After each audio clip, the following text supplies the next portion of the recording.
Right හරි. පළාත් පුස්තකාලේ පොත් බෙදුම් කිරීමේ ගන්න ට්‍රවුට් එක තමයි මම මෙතන මේ පෙන්නලා දීලා තියෙන්නේ. ඒ අනුව පියවර 10ක් යටතේ මේ පොතක් බයින් කරන්න අපි සකසලා දීලා තියෙනවා. මේක පළවෙනි මේ තියෙන්නේ පළවෙනි පියවර ඉදිරි තමයි අපි මේක දින්නේ. දෙවෙනි පියවර අතින් පොත බයින් කරන ආකාරي කොටසක් අපි මේකට අලවලා තියෙනවා.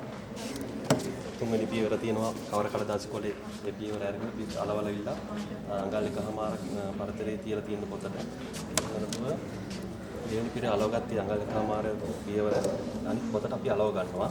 මේ කොටස තියෙන්නේ මේක අලවගත්ත පොතක්. පස්වෙනි පියවර ඉදිරිය තියෙන්නේ. පළවෙනි පියවර ඉදිරිය තියෙනවා පොත අවසානයේ ෆිනිෂින් කරන දාරේ මෙතන අලවලා තියෙනවා. මේකේ ෆිනිෂින් එක ගන්න මම පොතක් පෙන්නන්නම් පොඩ්ඩක් අලවප එකක් මේ තියෙන්නේ.